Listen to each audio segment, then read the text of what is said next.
हर हर महादेव दोस्तों। पौष मास की कृष्ण पक्ष में आने वाली एकादशी को सफला एकादशी के नाम से जाना जाता है। सफला एकादशी व्रत के माध्यम से हम नारायण भगवान को प्राप्त कर सकते हैं। यह व्रत मोक्षदायी माना जाता है। दोस्तों, आज हम इस वीडियो में सफला एकादशी के व्रत का महात्म्य और उससे जुड़ी हुई एक पौराणिक कथा को सुनेंगे। अतः आप सभी से विनम्र निवेदन है, यह वीडियो अंत तक जरूर देखें। एक समय महाराज युधिष्ठिर ने भगवान श्री कृष्ण से पूछा कि हे जनार्दन, पौष कृष्ण पक्ष की एकादशी का क्या नाम है? उस दिन कौन से देवता का पूजन किया जाता है और उसकी क्या विधि है? कृपा कर मुझे बताएं। तब भक्त वत्सल भगवान श्री कृष्ण कहने लगे कि हे धर्मराज, मैं तुम्हारे स्नेह के कारण तुमसे कहता हूँ कि एकादशी व्रत के अतिरिक्त मैं अधिक से अधिक दक्षिणा पाने वाले यज्ञ से भी प्रसन्न नहीं होता हूँ। अतः इसे अत्यंत भक्ति और श्रद्धा से युक्त होकर करें। हे राजन, द्वादशी युक्त पौष कृष्ण एकादशी का महात्म्य तुम एकाग्र चित्त होकर सुनो।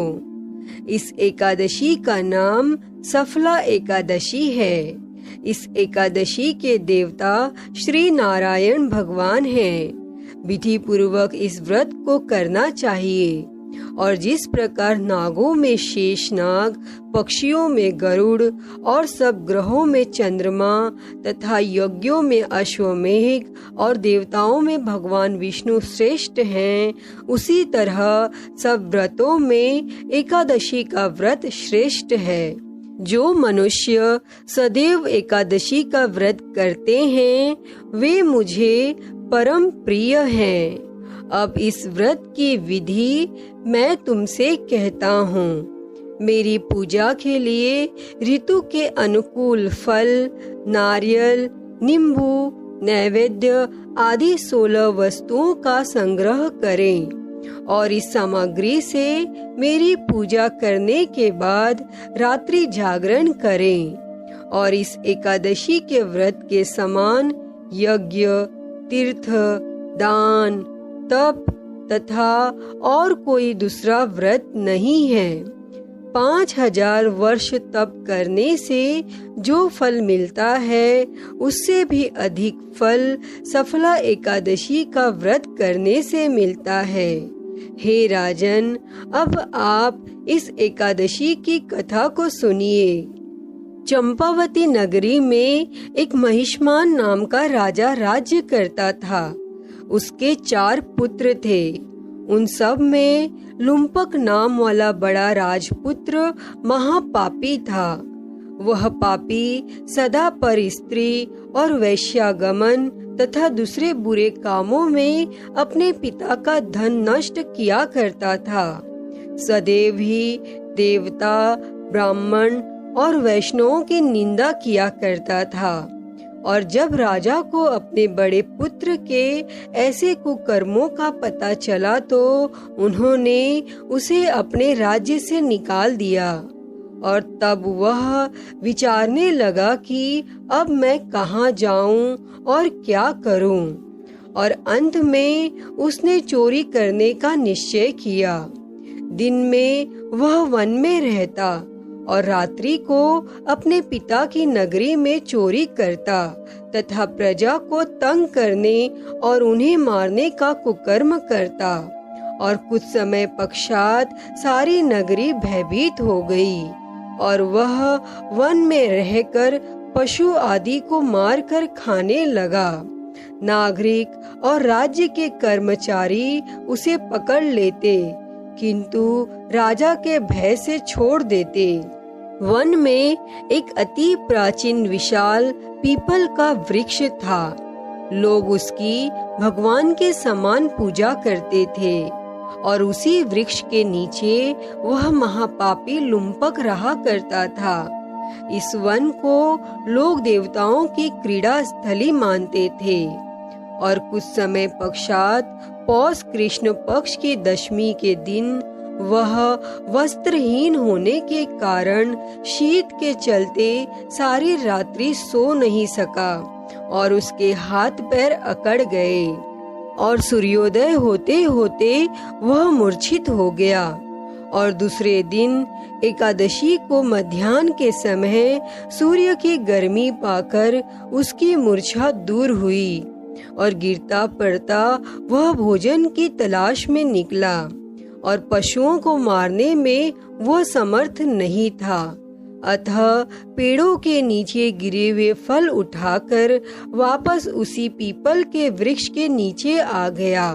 और उस समय तक भगवान सूर्य अस्त हो चुके थे तथा वृक्ष के नीचे फल रखकर वह कहने लगा, हे भगवान, अब आपके ही अर्पण है ये फल, आप ही तृप्त हो जाइए। और उस रात्रि को दुख के कारण उसे नींद नहीं आई और उसके इस उपवास और जागरण से भगवान अत्यंत प्रसन्न हो गए और उसके सारे पाप नष्ट हो गए। तथा दूसरे दिन प्रातः एक अति सुंदर घोड़ा अनेक सुंदर वस्तुओं से सजा हुआ उसके सामने आकर खड़ा हो गया। और उसी समय आकाशवाणी हुई कि हे राजपुत्र, भगवान श्री नारायण की कृपा से तेरे पाप नष्ट हो गए। अब तू अपने पिता के पास जाकर राज्य प्राप्त कर। और ऐसी वाणी सुनकर वह अत्यंत प्रसन्न हुआ और दिव्य वस्त्र धारण करके भगवान आपकी जय हो यह कहकर वह अपने पिता के पास गया। और उसके पिता ने प्रसन्न होकर उसे समस्त राज्य का भार सौंप दिया और उन्होंने वन का रास्ता ले लिया। अब लुम्पग शास्त्रानुसार राज्य करने लगा। उसकी स्त्री, पुत्र आदि सारा कुटुंब भगवान नारायण का परम भक्त हो गया और वृद्ध होने पर वह भी अपने पुत्र को राज्य का भार सौंपकर वन में तपस्या करने चला गया और अंत समय में वह बैकुंठ को प्राप्त हुआ। दोस्तों, अतः जो मनुष्य इस परम पवित्र सफला एकादशी का व्रत करता है उसे अंत में मुक्ति मिलती है और जो नहीं करते वे पूंछ और सींगों से रहित पशुओं के समान हैं। इस सफला एकादशी के महात्म्य को पढ़ने से अथवा श्रवण करने से मनुष्य को अश्वमेघ यज्ञ का फल मिलता है। हे भगवान, जिस प्रकार आपने उस राजपुत्र लुम्पक पर अपनी कृपा करी, उसी प्रकार इस कथा को कहते, सुनते और हुंकारा भरते पर सदैव करना।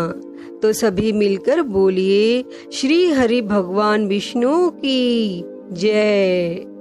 तो दोस्तों, यह था सफला एकादशी व्रत का महात्म्य और उससे जुड़ी हुई कथा। अगर आप सभी को यह वीडियो पसंद आई हो तो प्लीज लाइक करें, शेयर करें, कमेंट करें और मेरे चैनल को सब्सक्राइब कर नोटिफिकेशन बेल को जरूर ऑन कर लें। हर हर महादेव। धन्यवाद।